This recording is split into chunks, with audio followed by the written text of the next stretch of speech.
Selamlarım herkesin saygılı seyirciler bu güzel sabah vakitinde. Moldova Devletin Üretim Ministerliği Barabar Gagauzyan Üretim Bakanlığı'nın hazırladığı liselerin öğrencilerine viziti Rumıniya.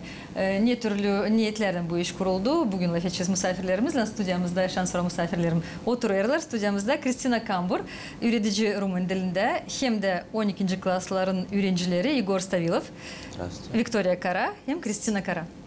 Sabahınız hayırlı olsun. Доброе утро. Доброе. Как настроение? Всем прекрасного начала дня. Спасибо, хорошее, отличное. Замечательно.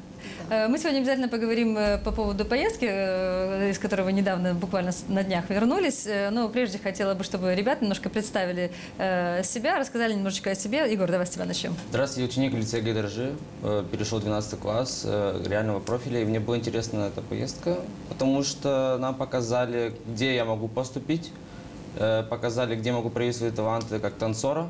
И мне понравилось, какие перспективы в будущем могу иметь после этой поездки. Егор с самого раннего детства занимается у нашего известного балетмейстера Светланы Владимировны, да, увлекается танцами, ну, а учиться, я думаю, поедет в Румынию. Но это еще впереди. Виктория, пожалуйста, несколько слов о себе представьте, пожалуйста. Спасибо. Здравствуйте, меня зовут Вика, я учусь в 11 классе лицея ГДРЖ, и мне эта поездка была интересна тем, чтобы я расширила свой кругозор, чтобы узнала разные другие страны и так далее. Мне понравилось. Здорово. Ну, Кристина у нас уже не в первый раз. Кристина также является участницей вокальной группы «Кулай». Кристина, представляйся еще раз. Я ученица 10 класса лицея имени Гаврила Гайдаржи. Я являюсь участницей группы «Кулай Сеслери». И мне также была интересна эта поездка. Я узнала много чего нового. Мне было интересно увидеть то, что нам там показывали, и перспективы есть для будущих абитуриентов для дальнейшего обучения в Румынии. Итак, поговорим о поездке. Кто организовал эту поездку, кто помогал? Благодаря нашего управлению образования, так как они сотрудничают с трансграничным университетом, которые предоставляют возможность обучаться на территории Румынии, где их дипломы признаны и в Европе. Я сама училась в этом университете, факультет филологии, истории и филологии. В 2012 году, 2013 закончила. И множество раз участвовала в проектах как автор методических работ. То есть знаком с персоналом, с деканом довольно давно. И когда мне предложили поедете с группой учеников в Румынию на экскурсию, школа, как называлось это, Ортшоп, да? Я не знаю английский.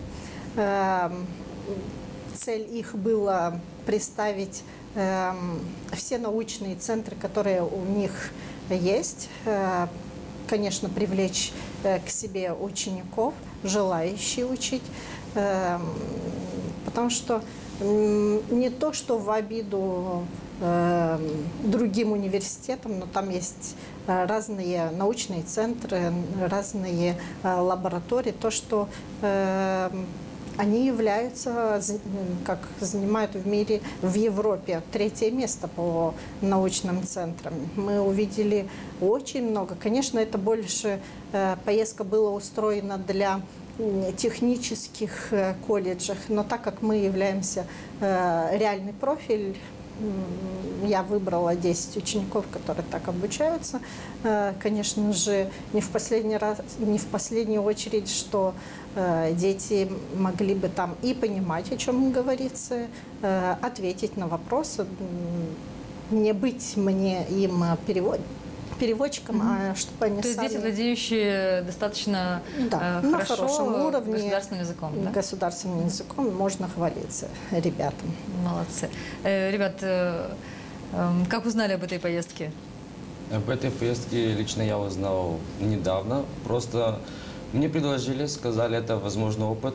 ты можешь потом поступить после окончания лицея туда. Я сказал, почему бы нет? Если есть такая возможность, нужно брать и держать. Виктория? Я узнала примерно за полмесяца до поездки. Было время, чтобы подготовиться и так далее. Нам скинули план, мы узнали, куда мы будем ехать. Это как-то немного, даже больше интереса в нас зародило. Помимо этого, сказали то, что это экскурсия. Мы можем поехать с людьми, которые в составе Евросоюза. Да? И ознакомиться и с этой частью. Кристина, что интересного было в этой поездке? Что запомнилось? Какие впечатления? В этой поездке могу сказать, что мы были там довольно недолго, 4 дня, но за 4 дня очень насыщенные экскурсии были у нас. Изначально было немножко тяжело из-за того, что все вокруг говорят на румынском, и это не свойственно нам, потому что у нас в Гагаузии не так много людей, которые на потому румынском. что мы привыкли говорить на русском и гагаузском. Да. А там напряжение было изначально из-за того, что мозг не успевал анализировать информацию, переводить, еще что-то понимать для себя. Но потом уже стало легче, и мы узнали множество новых вещей для себя. Мы не только узнали с их слов, но мы увидели и на практике, то есть они нам показали производство, мы посмотрели, как делают колбасу, колбасные там изделия, как делают пиво, нам рассказали. То есть вы были на этих заводах, или в этих лабораториях, как это правильно Факультет так устроен, что... Лаборатории. Да, с лабораторией. Но мы видели еще, как строят корабли, то, что мы это видим только по телевизору, в фильмах. Мы были на полуостров Браила, где мои родители являются по диплому агронома, и когда рассказывали нам, что он сидит дома и на пульте видит, чем занимается трактор, комбайн, и что не нуждается на 600 тысяч гектаров, ему достаточно 4 комбайна, это для меня было вау. Или, ну да, век технологий, конечно, прогресс. Или как они рисуют эти карты, почва, когда взяли, там они делают анализы. Я это знаю от родителей с малого возраста, да, я видела, что они разноцветные, что-то рисовали на какие-то пергаментные, бумага такая, пергамент. И, то есть я видела, что они месяцами работали, родители, а здесь им достаточно взять почву, все это лаборатория делает. Ну, это просто шикарно. Да, мне было жалко своих родителей, когда я вспоминаю, что они целый день, чтобы одно поле обойти, посмотреть каких-то болезни растений. А тем более обработать, перепахать они и так это далее. делают за полчаса, и все это находится там на территории. Это было просто очень шикарно. Если был бы мой отец жив, я бы это рассказала, он бы не поверил, что есть такое. Шикарно еще то, что, конечно, вы находились в той среде, и государственный язык еще ближе вам стал за эти дни, да? То есть, когда есть среда общения, есть уже больше развития, и легче воспринимать эту информацию.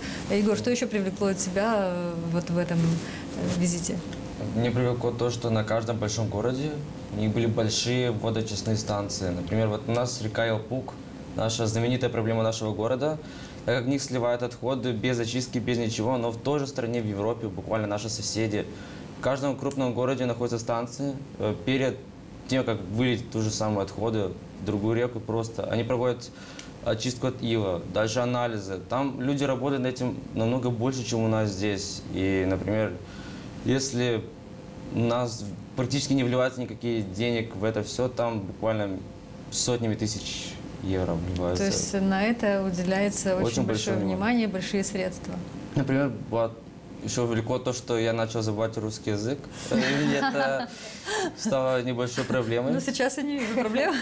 Да. Просто ты можешь переходить на русский, если что. Буквально, когда мы там были, было первые 2 дня была проблема с общением. Но после, так как другие ребята тоже старались на румынском, на русском, начал появляться некий акцент. Вот когда люди из других стран, как мы заметили, когда с нами разговаривают на русском, у них есть акцент, мы осознанно начали его воспринимать. И когда я приехал в Камрад и начал разговаривать даже с своими друзьями, мне сказали: ты откуда приехал?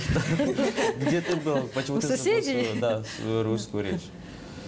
И вот это было интересно, особенно когда на каждом предприятии тебе показывают то, что после факультета, вот, например, когда, как Кристина сказала, мы были на лаборатории пива и колбасной, нам сказали то, что это все занимаются студенты, они делают эти анализы, и на основе их анализов уже делают дальше на заводах те же самые колбасу. И когда я услышал такое и сравнивая с нашими возможностями в стране, это две разные вещи.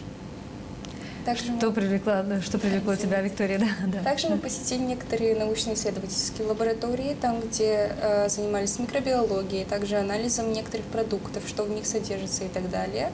Также мы посетили генетическую лабораторию, которая изучает генетику животных.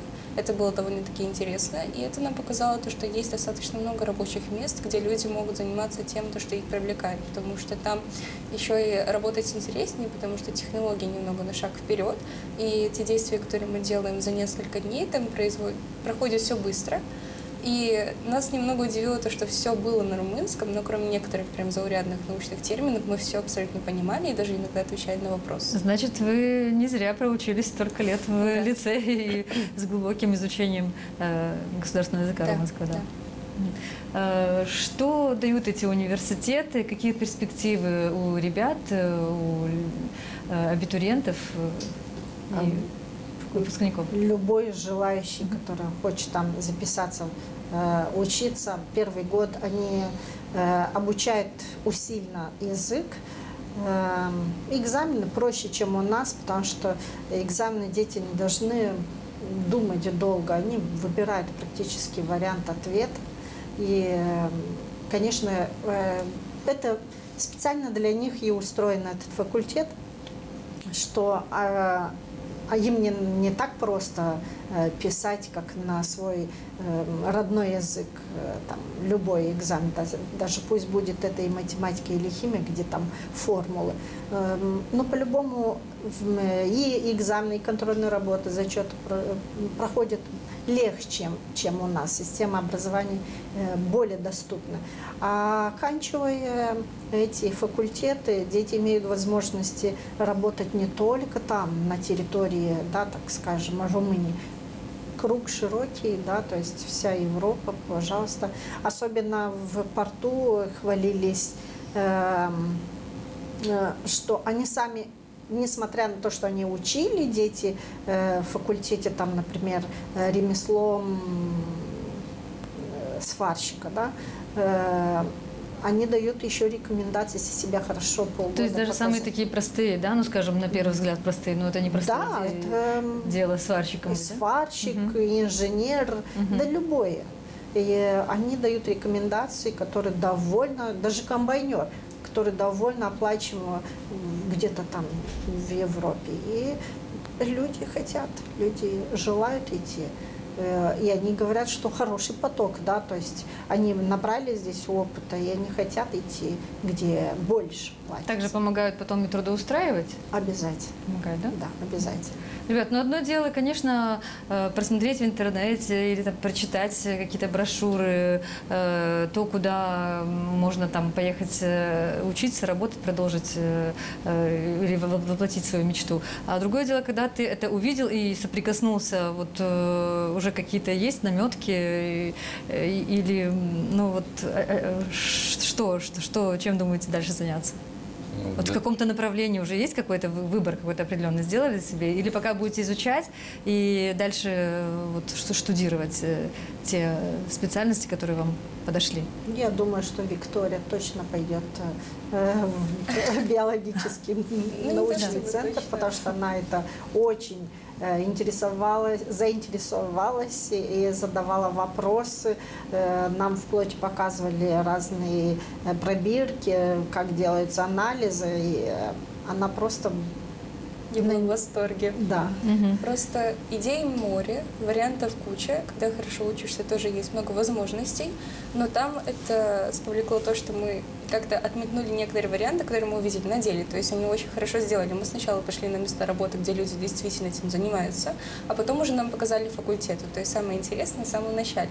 Увидев своими глазами, я решила то, что все-таки я хочу заниматься научными исследованиями, потому что мне очень понравилась атмосфера и так далее. Нам даже показывали давали, мы смотрели на некоторые образцы бактерий, их колонии и так далее. Нам все про это очень подробно объясняли даже. Хоть на румынском языке, но понятно и доступно. Да, понятно. Кристина? Я сомневаюсь, что я пойду в научную область после 12 класса, но в любом случае у меня есть еще 3 года подумать. И я предполагаю, что вполне возможно, что я поеду туда учиться, так как все действительно, это не трудно. Я думала, что будет большим барьером для меня... Язык. Да, язык. Ну, как оказалось, вообще нет, очень легко Как оказалось, знания воспринимается. пригодились и пригодятся Да. дальше, да? Егор, ты какой-то выбор для себя сделал или вот что тебя привлекло особенно? Меня особенно привлекло то, как они дают возможность для учебы инженерам в будущем. Для справок, когда я рассказывал про очистные станции, там как раз в стране строились мосты. У них большое влияние оказывает на инженеров, потому что они понимают, что новые технологии, а для развития новых технологий нужны инженеры. Также популярна сфера IT, и если совмещать это все, то можно стать самым выгодным специалистом в стране. И это большая возможность поехать туда, отучиться, вернуться в свою страну и уже развивать эти технологии и знания здесь, на месте. Поэтому выгоднее всего идти на инженера, чтобы в дальнейшем поставить принести такие же условия и то же самое, что и там, в свою страну. Внедрить в своей стране. Ключевое слово, ключевая фраза для меня – вернуться в свою страну. Это дорого стоит, потому что молодежь, конечно, познав ценности определенные, да, и возможности, чаще всего уезжает из страны. Я надеюсь, что вы обязательно будете возвращаться в свою страну, в свою родину и будете внедрять те технологии, те свои идеи у себя в Гагаузии, в Молдове. Есть еще что? Да, пожалуйста. Обучаться за границей – это не вердикт, что там нужно оставаться. Это для нового опыта, это для помочь, где мы находимся, улучшить, как Егор сказал. Являясь там, я создала группу для родителей и даже сама комментировала родителям. Если была бы возможность, я бы, наверное, поменяла профессию, я бы не была бы педагогом. Вот так, да. Мне То есть очень... у вас не было возможности соприкоснуться Нам нет, с не делали реальностью? такие экскурсии, чтобы Вовлечь. впечатлить, во-первых, вовлечь, притянуть к этому и такой более кругозор, более широкий, чтобы был. У нас не было такой возможности. Мне безумно, я могу сказать, Осташ Лидии Дмитриевна, спасибо, что она так настаивала на то, чтобы поехать. Хотя мало учеников, желающие были больше. Но надеемся, что на будущее будет возможности побольше, чтобы посетить побольше. Но я было бы исследовала землю. Мне это очень понравилось. Откуда ребята еще были? Да, Были большие был группы? колледж Да? Сорока, колледж Страшень.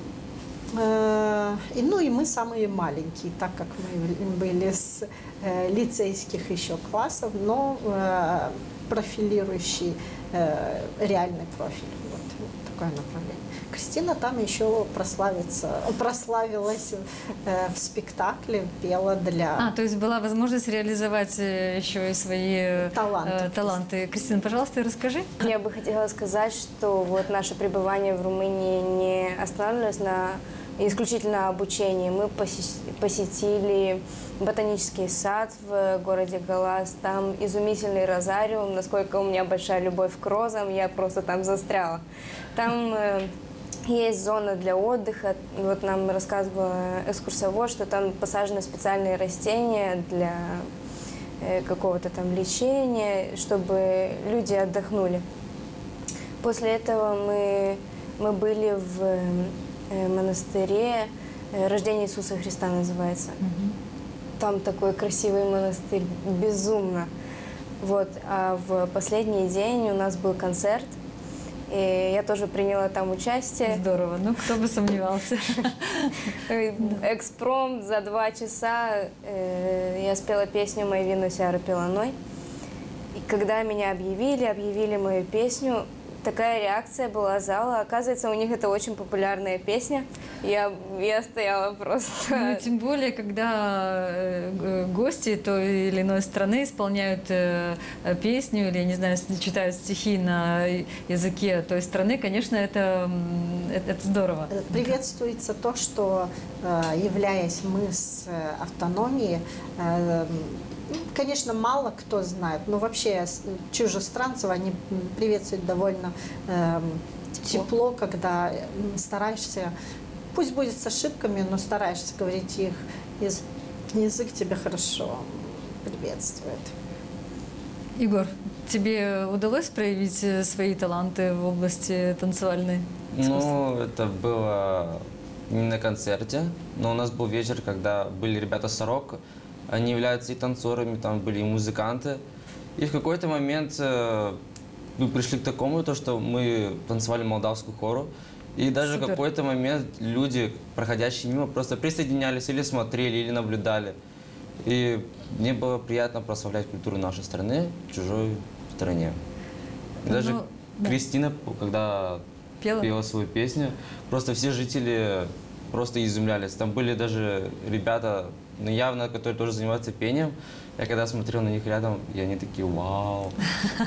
И просто как-то стало гордо за то, что наша мы представительница нашей страны. Показать и продемонстрировать. Да, но всегда, во все времена, в любой стране культура объединяет. И хоть это песни, хоть это танцы, а особенно хора молдавская, это большой общий круг друзей, символизирующий мир и добро. И это как раз очень и их важно. Эмблема такая, Вот что нам подарили объединение и дружба народа. Замечательно. Наверное, тоже что-то исполнила Виктория, да? Нет, я не исполняла. Не исполняла, просто принимала участие и наслаждалась. Да, просто когда мы были на набережной, я немного поиграла на гитаре, но так именно выступать я нет. Вот. Под конец нам подарил университет подарки на память. Там была майка, кепка и так далее, румынский шоколад. Очень вкусный. Вот. И также нам подарили маленькие книжки, где были брошюры. И каждая брошюрка – это отдельный факультет, про него информация, сколько есть мест, сколько лет учиться, и сколько длится экзамен вступительный, и какие предметы, и сколько по ним вопросов. То есть все было детально расписано, чтобы ученики могли подготовиться. И это было очень даже хорошо, мне кажется, для привлечения других студентов в Румынии. Ну, как вы думаете, для чего вот молодежи нужны такие поездки и что дают они? Например, у нас в стране ограниченный. У нас страна развивающаяся, быстро развивается образование, факультеты, но такие поездки дают возможность видеть, что есть вокруг. Часто наша молодежь после 12 класса не знает, куда поступать, мы не можем определиться. А там дают конкретный спектр факультетов, возможности, вот как Вика сказала, что необходимо. И человек, который все это видит, может определиться с легкостью. Нет таких больших трудностей. И это отличная возможность. Уже рассказывали, делились со своими друзьями, родственниками своими впечатлениями? Конечно. Они были очень рады, то, что мы вызвались на такую поездку, потому что не у всех раньше взрослых была такая возможность. И они даже нам завидовали, потому что и условия проживания... Условия проживания были очень хорошими. И также мы подружились с ребятами из «Сорок» и так далее. То есть у нас образовалась такая очень дружная компания. Мы вечерами все собирались, пели, проводили время, рассказывали друг другу про свои города, где мы живем и как. И даже договорились после этого встретиться. То есть связи мы не потеряли все еще. Здорово. Приедут сюда или вы к ним поедете? Или где место встречи? И так. И так. На каком языке говорили? На молдавском. Они, конечно, знали немного русский, не все, но некоторые знали даже достаточно хорошо русский. Мы даже друг друга учили некоторым словам. И у некоторых вот появился очень хороший румынский акцент или у них русский акцент. Ну, всегда подобные поездки – это обязательно знакомство, обязательно дружба, обязательно продолжение контакта. Есть контакты, да? Будете Да. общаться? Да. И с Румынией есть Да. друзья? Познакомились? Я познакомилась с фотографом, мы с ней очень хорошо разговорились, и она даже обещала приехать к нам в Молдову, даже все еще посетить и другие города тоже. помимо Отлично, потому тех, что у нас где тоже она очень была. много красивых, интересных мест, Да. и тоже интересная наша и культура, и обычаи, традиции, есть что показать. Очень милые и добрые люди на самом деле. Мы не ожидали такого теплого приема. Но все всегда интересовались, все ли у нас в порядке, что-то нам нужно или нет. И даже со взрослыми людьми, которые там продеканы и так далее, и другие люди, которые тоже имеют место в этом университете, они очень даже хорошо к нам обращались, рассказывали разные интересные истории из истории, про места, которые мы посещали и так далее. Например, там даже была женщина, которая декан она была, или... А вот она сама училась в этом университете, и даже когда у нас был обеденный перерыв, она приходила и сама рассказывала, как она училась, что Она вот... профессор. Да, профессор. Она сама рассказывает про свои студенческие годы в этом университете, как говорит, вот, если вы будете поступать, вас тоже это ждет, вы тоже будете такими же, как мы. И было интересно, потому что тебе рассказывают не только внешнюю оболочку, но и внутреннюю. Ты такой, все, нужно брать. Под контроль, да? Да. Кристина, Ещё там- хочет что-то добавить?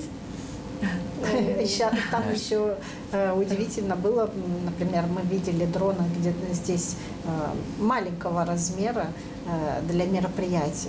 Для меня было удивительно, что владеть или управлять дроном, это надо иметь права, как на вождение. Нам показали дрон, который поднимает 20 килограмм, и там нужны права, как на вертолете, на кузнечике, как это называется, да. То есть это было, неужели и дрон нужно? А этот дрон, они сами его создали, является первым только в Европе.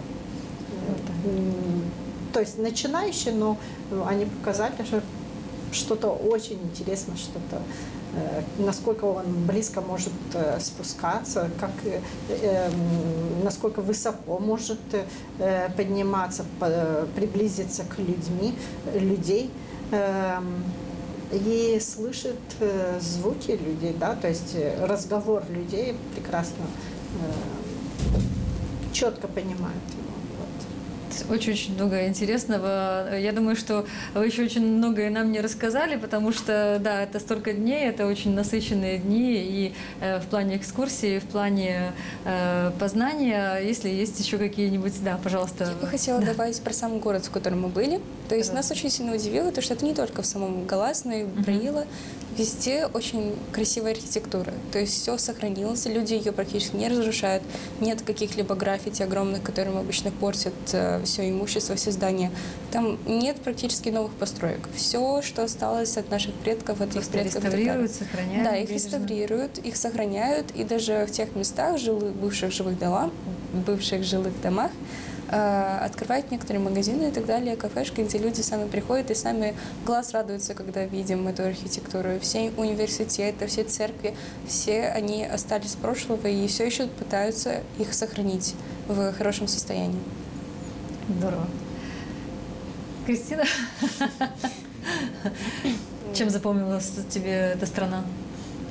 Вообще, безусловно, вот эта поездка оставила огромный отпечаток в моих воспоминаниях. Я никогда не забуду эту поездку, потому что вот город Галац и город Браила, меня очень вдохновило.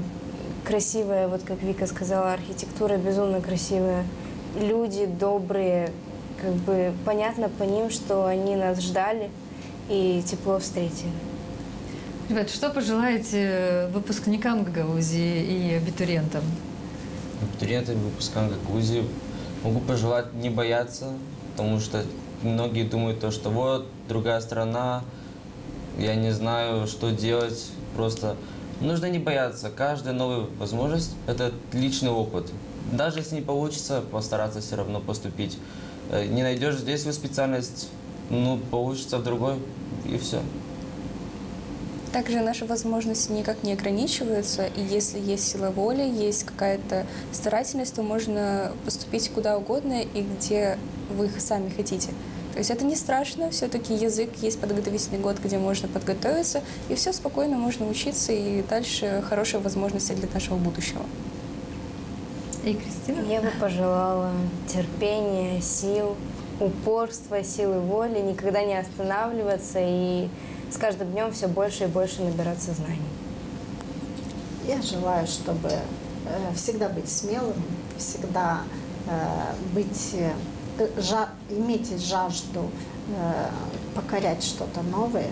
И, как все ребята сказали, не бояться ничего, потому что, конечно, все новое, можно ее исследовать, можно покорить, можно узнать. И когда проходишь через этот барьер, все получается. Как у вас? Я, в свою очередь, хочу поблагодарить вас, ребята, но хочу поблагодарить ваших педагогов, которые работали с вами здесь, в Гагаузе, которые обучали с вами государственный язык для того, чтобы вы довольно-таки свободно говорили на этом языке в соседней стране, да, и это дорогого стоит, это прекрасный результат, и я думаю, что педагоги гордятся тем, что вы абсолютно спокойно могли поехать, абсолютно спокойно могли говорить на языке того государства, в котором вы были, скажем, в гостях, да. Спасибо вам большое, да. Спасибо. Я горжусь, это мои ученики. Здорово. Они самые лучшие ученики. Отлично. Я вам желаю поднять алые паруса и на вашем большом паруснике только вперед, пусть ваши мечты сбываются, хотя, конечно, в жизни бывают и штормы, пусть ничего не омрачает, пусть все в вашей жизни получается здорово и только вперед к вашей мечте. Спасибо. Спасибо. Было очень приятно. Спасибо и нам.